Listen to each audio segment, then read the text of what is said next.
Pak Ganjar, ini pertanyaan saya terkait UKT yang mahal itu.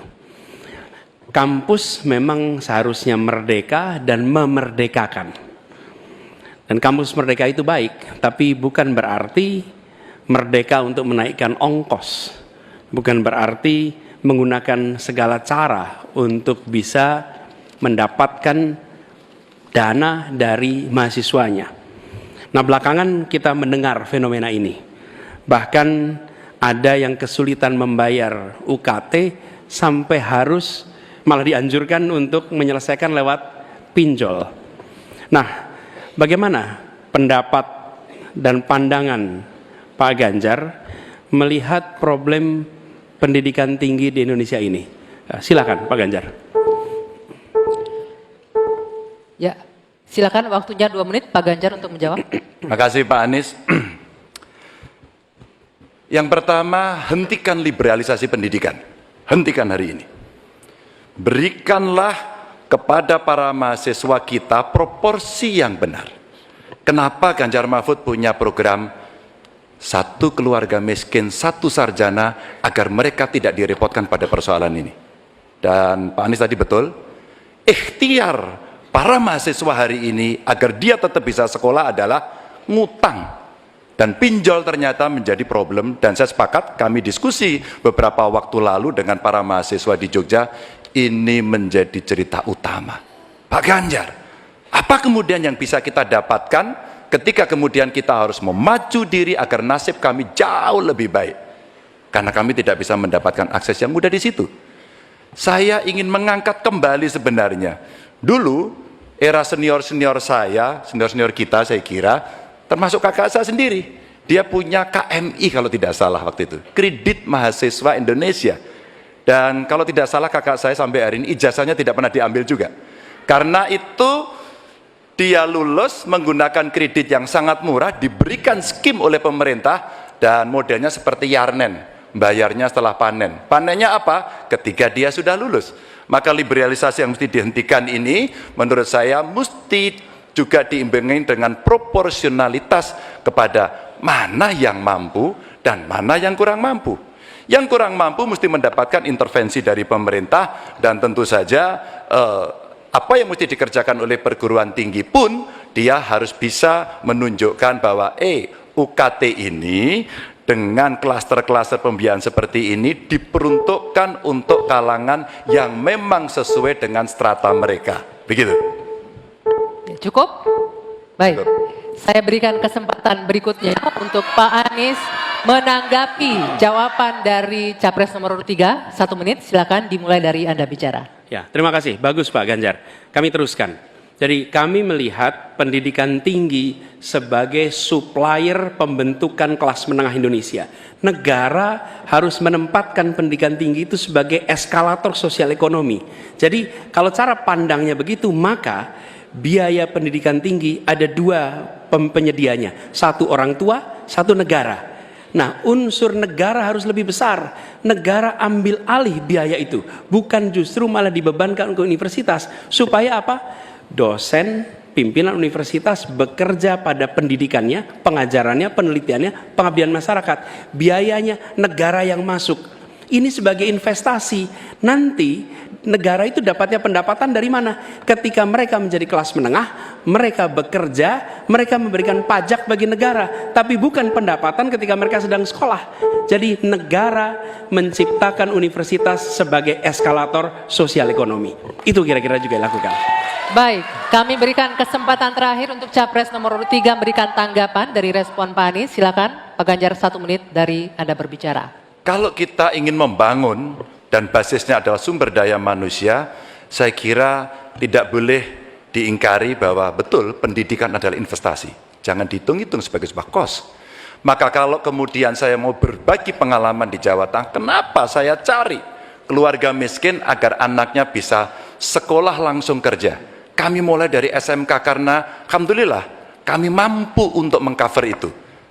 Ada SMK Jateng, mereka sekolah 3 tahun dan lulus. Kami ingin tingkatkan ini.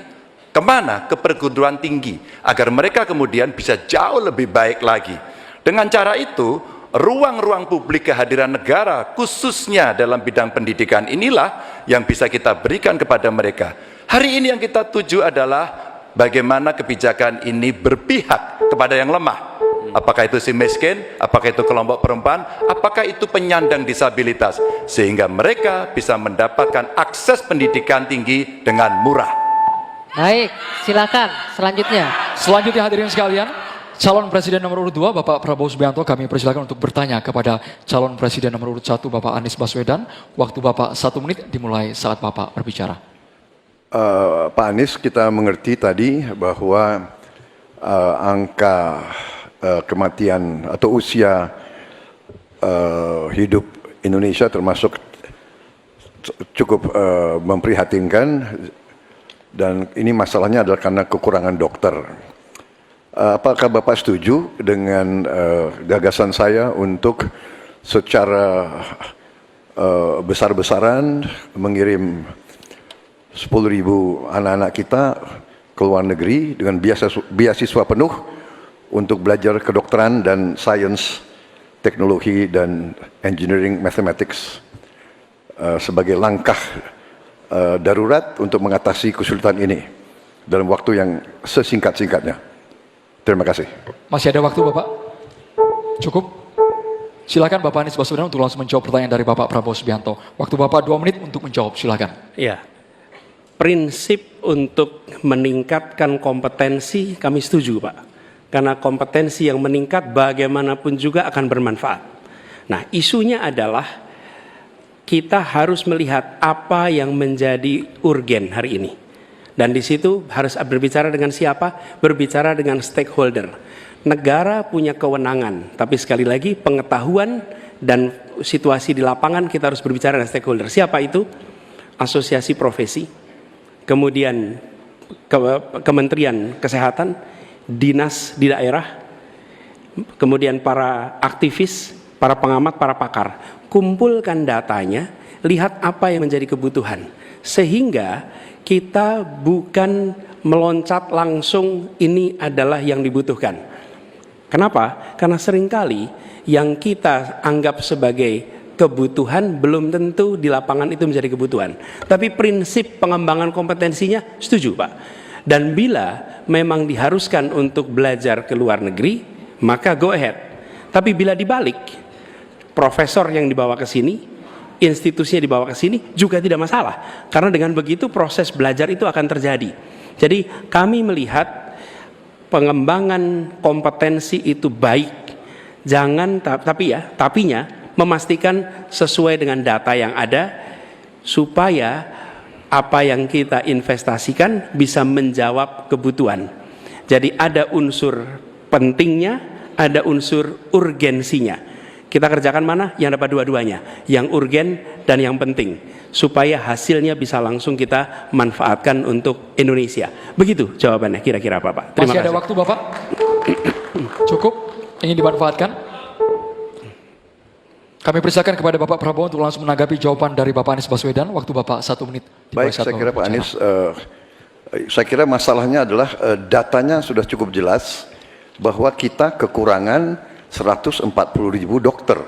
Sebagai contoh, di Atambua ada satu rumah sakit yang seharusnya ada 16 dokter, dokternya hanya 1 orang.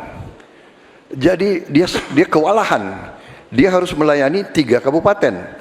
Jadi bagaimanapun pemerintah saya kira harus ambil tindakan-tindakan yang cukup darurat, dan untuk itu menurut kami ya, kita harus ambil langkah-langkah berani, mengirim sebanyak mungkin. Tapi saya setuju juga mengundang profesor-profesor untuk mengajar di kita. Jadi saya usulkan bahwa dari 92 fakultas kedokteran kita tingkatkan menjadi 300 fakultas kedokteran. Jadi saya kira usul Pak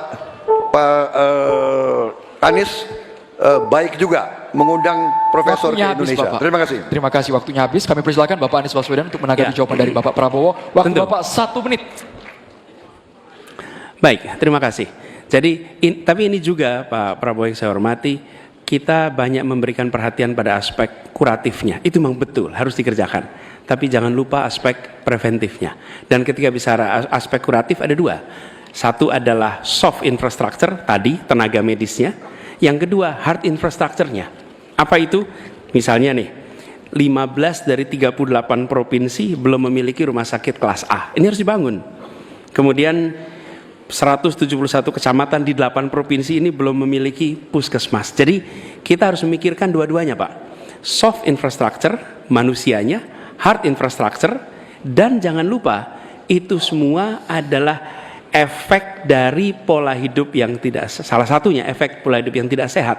Tidak sehat, karena itulah promotif preventif itu penting, sehingga kita tidak hanya mengobati tapi juga mencegah. Demikian. Baik, Ya. terima kasih Bapak. Baik, berakhir sudah sesi tanya jawab antar calon presiden. Kita masih akan lanjutkan lagi, tapi silakan beri tepuk tangan yang meriah dulu untuk sesi tanya jawab 3 calon presiden ini. Oke.